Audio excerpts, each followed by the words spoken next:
Welcome to Tori's Wolf Fantasies. I'm so glad you've joined our pack today. Before we dive into this heart-wrenching tale of lost memories and royal blood, let me know in the comments.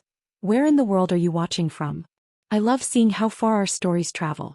And if you're ready for a story that will make your pulse race, don't forget to hit that subscribe button and join us for every chapter. Now let's begin. Prologue. The fog. If I close my eyes, I can still taste the cold air. It's always cold in that memory. A thick, wet fog that sticks to your skin and smothers your lungs. And the smell, oh God, the smell. It was wrong. Damp earth, rotted leaves, and underneath it all, something copper. Ugh. Blood. My blood. I can't see the faces. I never can. In my nightmares, they are just shifting shadows, silhouettes made of nightmares and brutality. But I hear them. A low, wet growl that doesn't sound human. The snap of branches under heavy weight.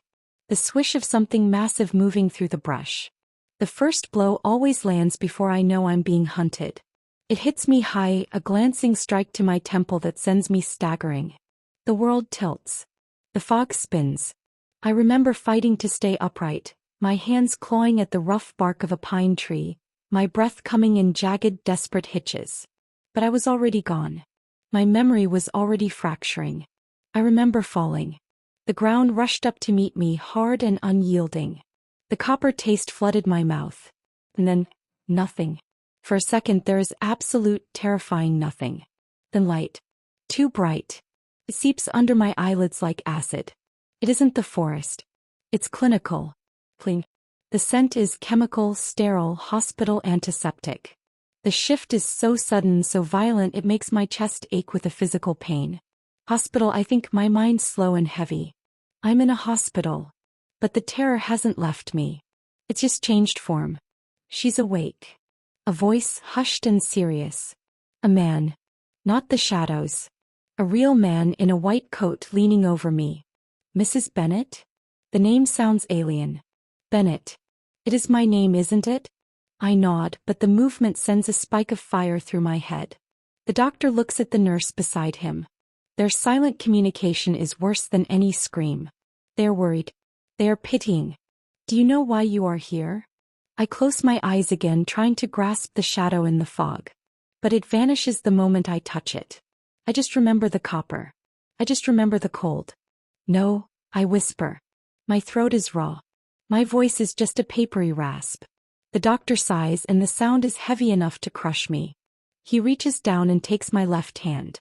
His grip is firm, reassuring, but his eyes tell me my world is about to end. There was an attack. An animal attack. In the woods near your home. My stomach drops. Animal. Shadows. The growl. You have some severe head trauma. Retrograde amnesia. This severe, Harper. There's a gap. You've lost a few weeks, maybe a month. I stare at him. A few weeks. A gap. But that's not right. A month is a long time. What was I doing? Who was I with? I search the gray space in my mind and find nothing. Not a single thread. Just a terrifying, bottomless void. But the doctor isn't done. The real knife is still waiting. The nurse moves closer and she's holding something wrapped in a thin, pale blue hospital blanket. A bundle. A tiny, quiet bundle. The doctor releases my hand. Harper. His voice is very, very gentle now. The most terrifying gentleness I have ever heard. You weren't attacked alone. He pauses and I feel my heart stop beating. Not alone. You were in your third trimester. The words are just sounds. Sounds that don't make sense. Third trimester. Like a joke. Like a language I've never learned. Third trimester. The nurse leans down and places the tiny, quiet bundle on my chest. It doesn't move. It's small. Smaller than a breath. Tiny, folded fingers, pale as the hospital sheets. Closed eyes. No rise and fall of its chest. No cry. Just an awful, screaming silence that fills the room and suffocates me. We couldn't.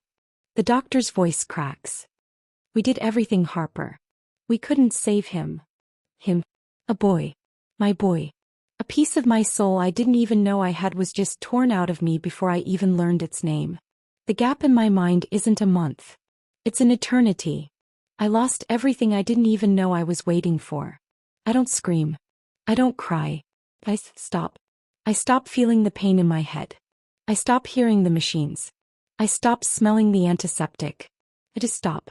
I stare at the tiny quiet thing on my chest and feel the void inside my mind open up, massive and black, swallowing the light, swallowing the sound, swallowing me whole. Chapter 1. 6 years. 6 years of waking up in a cold sweat, reaching for a phantom weight on my chest that isn't there. The doctors told me the trauma caused the hallucinations, that the baby I thought I lost was a trick of a shattered mind. But then 3 days after they told me he was gone, a nurse with terrified eyes whispered that there had been a mistake. That my other baby was fine. Twins. I'd had twins. One didn't make it. But Lily was my miracle. My tiny, fierce reason to keep breathing when the world felt like a gray blur of forgotten faces. Mommy, you're doing the staring thing again. Lily's voice, sharp and sweet, snaps me back to the present. We're standing in the gilded ballroom of the Pierre Hotel. I'm wearing a thrifted black dress that's a little too tight in the ribs, balancing a tray of champagne flutes. I'm not a guest. I'm additional help for the Wolfe Global Charity Gala. Sorry, Lil. Just thinking, I whisper, adjusting her clip-on bow tie. I'd had to sneak her in. My sitter flaked and rent was 3 days late.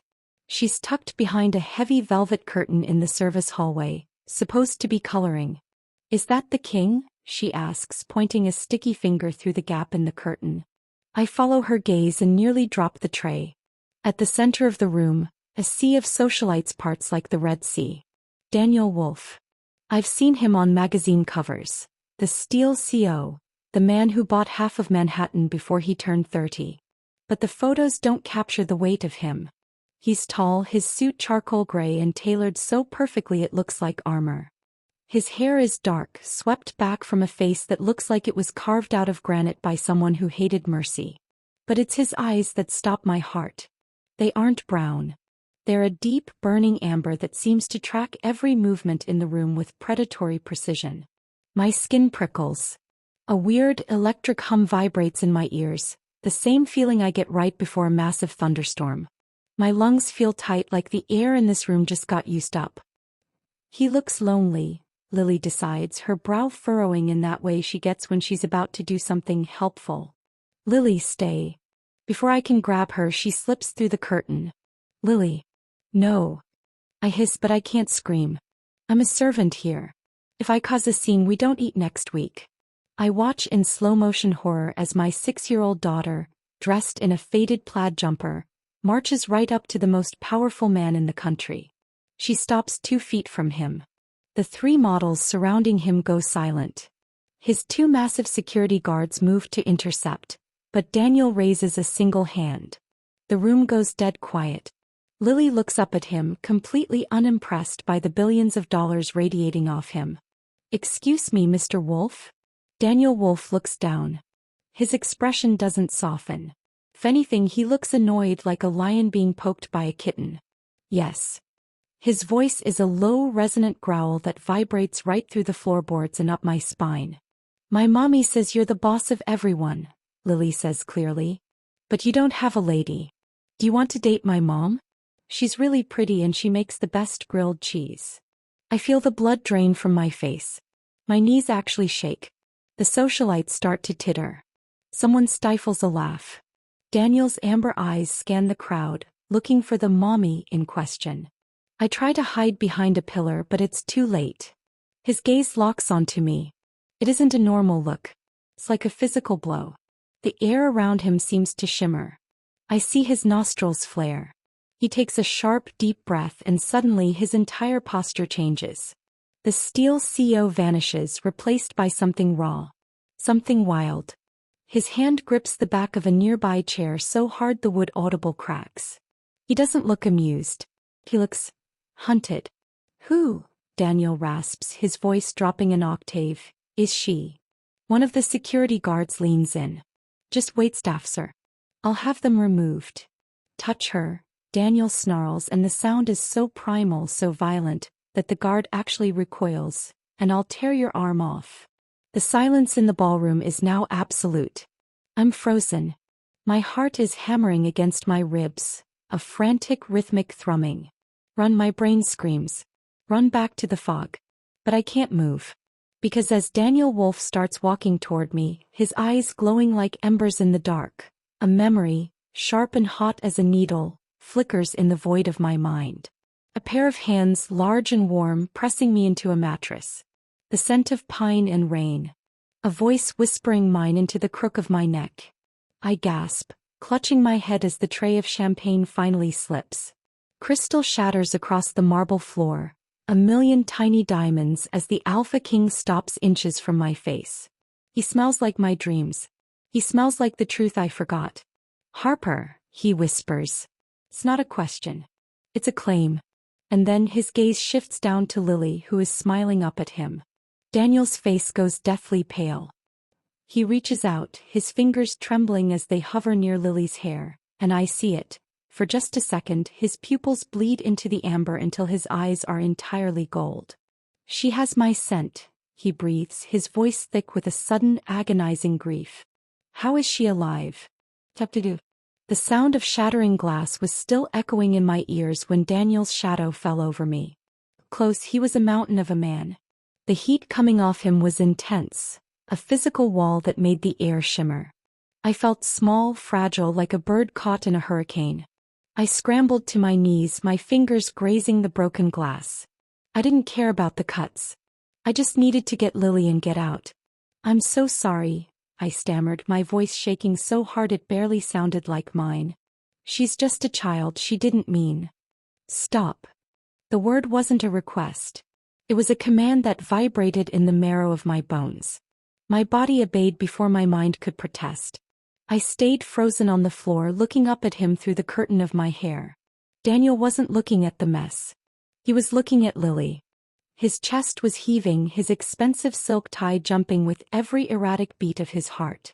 He looked like a man who had just seen a ghost or a miracle, and didn't know which one was more terrifying.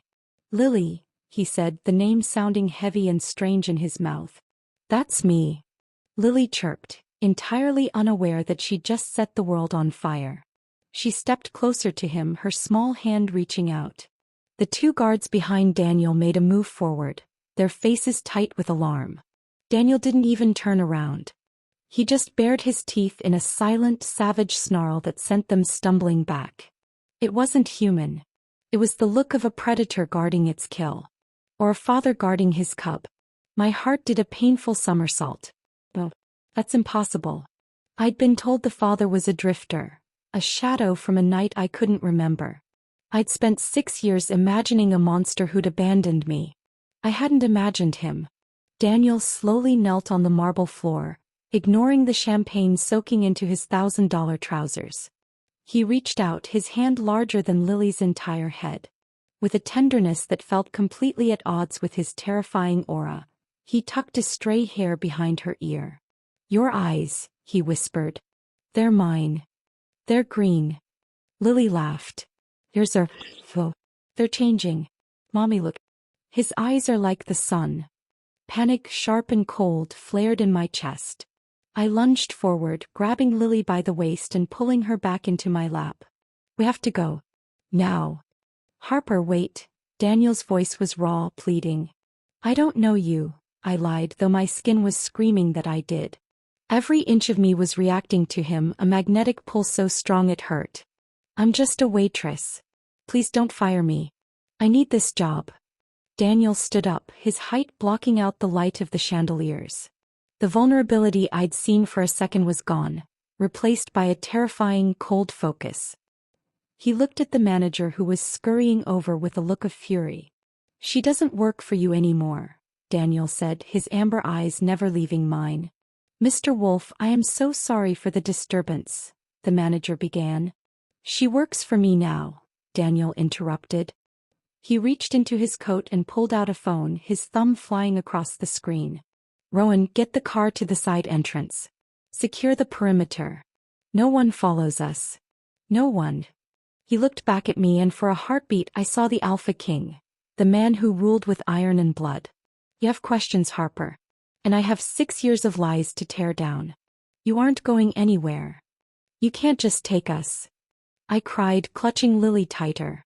I'm not taking you, he said, stepping so close I could smell the wood smoke and ancient forest on his skin. He leaned down, his lips brushing against the shell of my ear.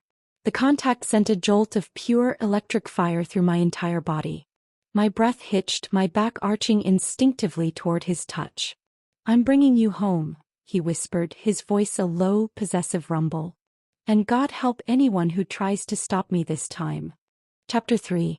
The back of the black SUV felt less like a vehicle and more like a sensory deprivation tank.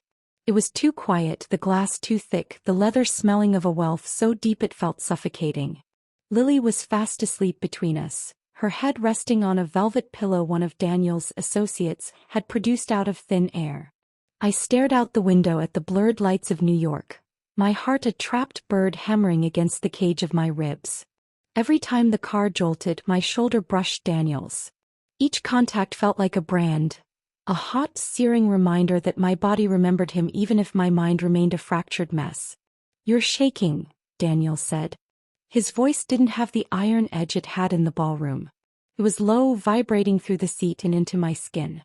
I'm kidnapped, I snapped, though it came out as a breathless whisper.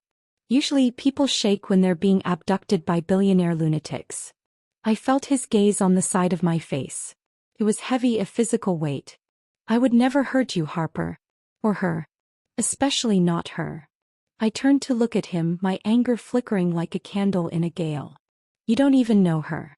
You saw her for 5 minutes and decided you owned us. Who are you? Really? Daniel leaned forward into the dim light of the cabin. His amber eyes were dark, the pupils blown wide.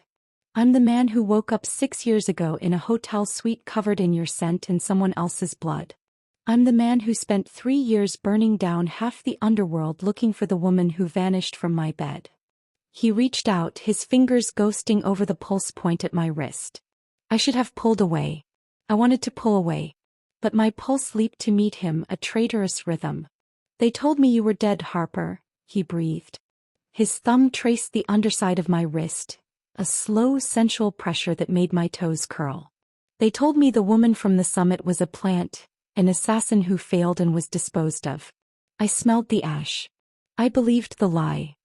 I wasn't an assassin, I whispered, my head spinning. I was just a student. I was working the coat check. I know. His hand moved, his palm cupping my jaw. His skin was unnaturally warm, his touch sending waves of a strange, primal comfort through me. I didn't care who you were. My wolf chose you the moment you handed me my jacket. One night wasn't enough. It was never supposed to be just one night. The car slowed, turning into a gated estate that looked more like a fortress than a home. High stone walls, iron gates, and men standing at intervals who didn't look like mere security. They looked like soldiers. They looked like... The word popped into my head unbidden, a sharp fragment of the memory I was missing. Why does she smell like you? I asked, looking down at Lily. Daniel's expression shifted, a flash of raw, agonizing possessiveness crossing his face. Because she is the first of her kind in 3 centuries. A female born of the royal bloodline.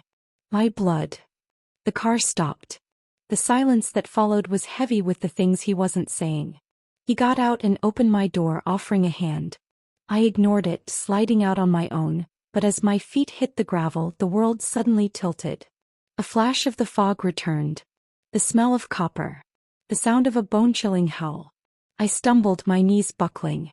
Daniel caught me before I could hit the ground, his arms wrapping around me like iron bands.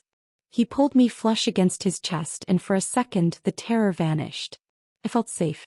I felt claimed. Easy, he murmured into my hair, his breath hot against my scalp. The memory is trying to fight the block.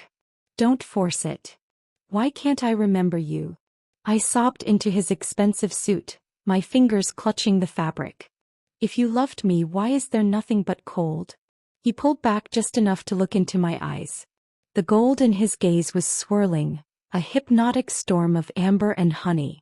He leaned down, his face inches from mine, and for a heartbeat the world stopped. Because someone used more than just claws to take you from me, he whispered. His lips brushed mine. Barely a touch, just a ghost of a promise, but it was enough to make my knees weak. Tasted like rain and old secrets.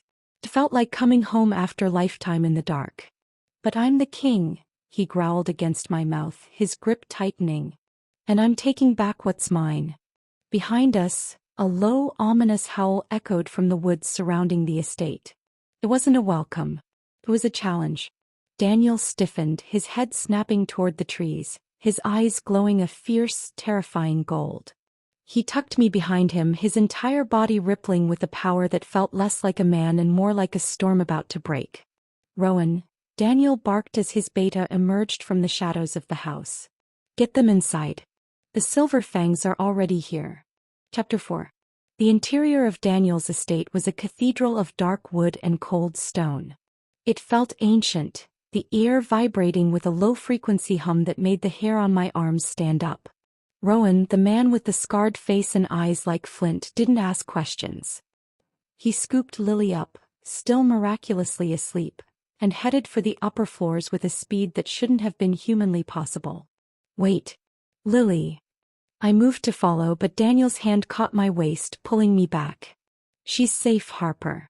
Rowan would die before he let anyone touch her. You, however, are still bleeding. I looked down. In the chaos of the ballroom, I hadn't realized a shard of glass had sliced my forearm.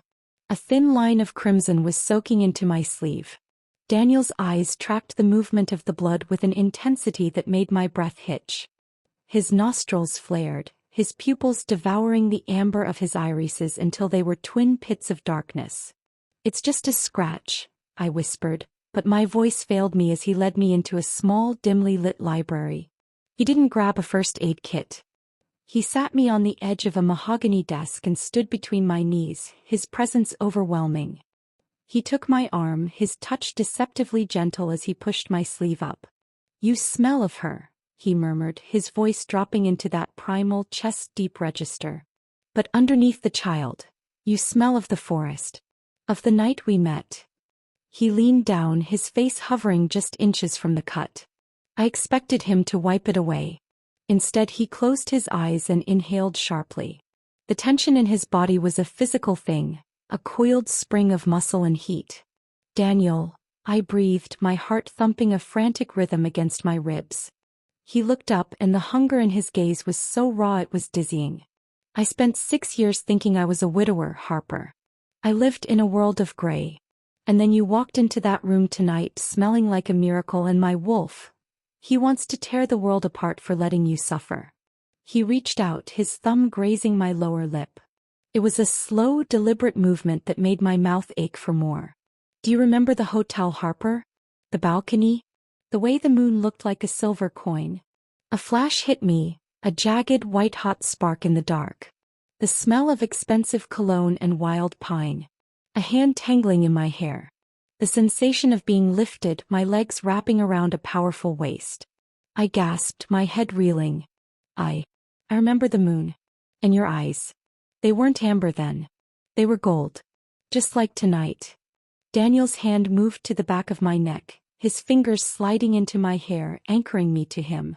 They only go gold for my mate. You were never just a coat check girl, Harper. You were the half of my soul I didn't know was missing. He leaned in, the distance between us vanishing. I could feel the heat of his skin, the frantic beat of his heart mirroring mine. His lips were a hair's breadth from mine when a sudden violent thud shook the heavy oak doors of the library. Daniel shifted instantly. The tender lover vanished, replaced by a beast in a suit. He thrust me behind him as the doors burst open. It wasn't a wolf that entered, but a woman. She was beautiful in a way that felt artificial. Platinum hair, eyes like frozen glass, and a smile that didn't reach her face. She wore a dress the color of moonlight, and she held a silver dagger with a casual, terrifying grace. Daniel, she purred, her voice like silk over a blade. I heard you brought home a souvenir from the auction. And a little mutt to match. Celine, Daniel snarls, his voice a literal growl that made the floorboards vibrate. You were banished to the northern wastes. If you step 1 foot closer to her, I will end the Silver Fang line tonight. Celine laughed, a cold, tinkling sound. The council won't let you kill your betrothed, Daniel. especially not for a human amnesiac and a bastard heir. The girl isn't a miracle. She's a death sentence for your throne. She looked past Daniel, her icy gaze locking onto mine. Did he tell you, Harper? Did he tell you that the night you vanished it was my father's wolves who tore your memories away? We didn't want a human, Luna. We still don't. The fog in my mind surged. The shadows in the woods. The silver blades. The woman's laugh as I fell. It was you, I whispered, the memory finally snapping into place with agonizing clarity. You were there. You watched them hit me. Daniel's entire body began to ripple, his suit jacket straining against shoulders that were becoming too broad, too powerful. The air in the room grew thick with the scent of ozone and wet fur. Harper, get to the back stairs, Daniel commanded, his voice distorted, half-human. Now. But Celine wasn't alone. From the shadows of the hallway, 3 massive gray wolves emerged, their eyes glowing with a sickly, pale light. They didn't growl, they hissed, a sound of pure malice. The king is weak for his mate, Celine said, raising the dagger. Let's see if he can protect her while he bleeds. Chapter 5. The library exploded into a blur of fur and silver. I didn't run. I couldn't. My feet were rooted to the floor as I watched the man I was beginning to remember transform into the monster I had been taught to fear. But Daniel wasn't a monster, he was a force of nature. His shirt tore with the sound of a sail ripping in a storm. His spine arched, bones cracking and resetting in a gruesome, beautiful symphony of power. Within seconds, a massive black wolf, larger than any animal should be, stood where the CO had been. His fur was the color of a starless night, and his eyes were twin suns of burning gold. He let out a roar that wasn't a bark or a howl. It was a vibration that shattered the glass in the bookshelves. Kill the bitch, Celine hissed, her face contorting with a jealousy that made her beauty vanish. And bring me the girl's head. The 3 gray wolves lunged. Daniel met them midair. It was a chaotic mess of snarls and snapping jaws. He moved with a predatory grace that made the attackers look like clumsy puppies. He caught the first wolf by the throat, the sound of snapping bones sickeningly loud in the small room. I backed away, my hands fumbling for something, anything to defend myself. My fingers closed around a heavy silver letter opener on the desk. Harper. Run. Rowan's voice came from the doorway. He was in human form, but his eyes were glowing, his claws extended. He was fighting off 2 more attackers in the hall. Go to the nursery. Lock the door. Celine didn't go for Daniel. She knew she couldn't win that fight. She turned her icy gaze on me, the silver dagger gleaming. You ruined everything, she whispered, stalking toward me. He was supposed to be mine. The throne was mine. He was never yours, I spat, my voice regaining its strength. The more she threatened me, the more the fog in my brain cleared. I remembered the way Daniel had looked at me 6 years ago, the way he had whispered that I was his everything. Celine lunged. I dodged, the blade whistling past my ear. I swung the letter opener, catching her across the cheek. She screamed, a high-pitched, inhuman sound, as a thin line of red opened on her perfect skin. You human filth. She raised the dagger for a final strike, but she never got to finish the movement. A black blur slammed into her. Daniel, his muzzle stained with the blood of the gray wolves, had Celine pinned to the wall. He didn't shift back. He stood on his hind legs, his massive paws pressing against her shoulders, his growl a low, terrifying warning that vibrated through her entire body. He looked at me over his shoulder. The gold in his eyes was fierce, but it softened as it landed on me. Are you hurt? The question echoed in my mind, a telepathic link I didn't know existed. I'm okay, I whispered. Go. Save Lily. Daniel dropped Celine. She slumped to the floor, unconscious or dead, I didn't care. He turned and bounded toward the nursery, his claws digging into the expensive rugs. I followed, my heart in my throat. We reached the nursery just as the heavy oak door was being splintered from the outside. Another wolf, a white one with red eyes, was trying to get in. Lily's screams from inside the room tore through me like a physical blade. Daniel didn't hesitate. He hit the white wolf with the force of a freight train, sent it flying through the hallway window and into the darkness of the forest below. The silence that followed was heavy. Daniel stood at the entrance of the nursery, his chest heaving, his fur matted with blood. He shifted back, the transformation faster and more controlled than before. He stood there, naked and powerful, a king in every sense of the word. I rushed past him into the room. Lily was huddled in the corner, clutching her teddy bear. When she saw me, she flew into my arms. "Mommy." The big doggy was scary. "It's okay, baby. We're okay." I looked up at Daniel. He moved toward us, grabbing a discarded robe from a chair to cover himself. He knelt beside us, his hand trembling as he reached out to touch Lily's cheek. "She's safe," he rasped, his voice broken. "I have you both now." I looked into his eyes, and for the first time in 6 years, the fog was completely gone. I remembered the night at the summit.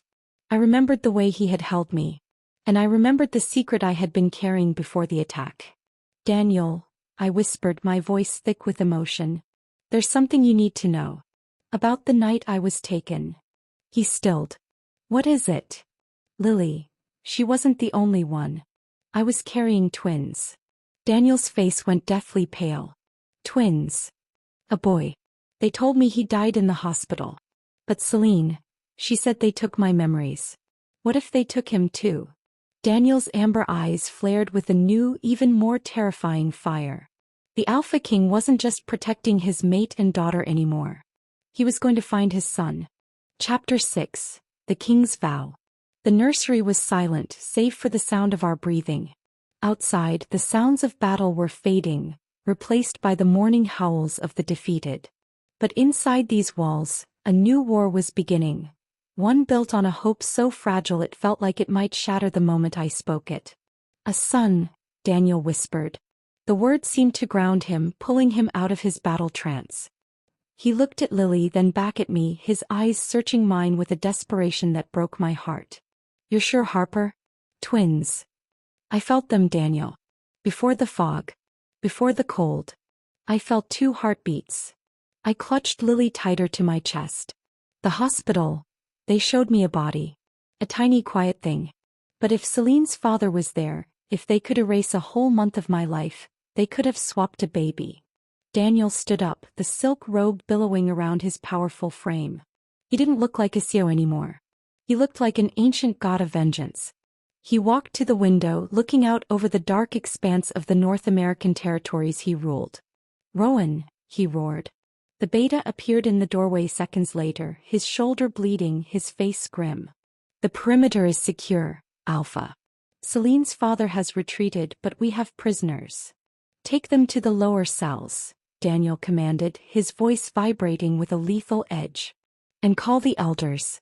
Tell them the king has found his queen. And tell them—" He paused, his jaw tightening until the bone looked ready to snap. "Tell them my son is missing.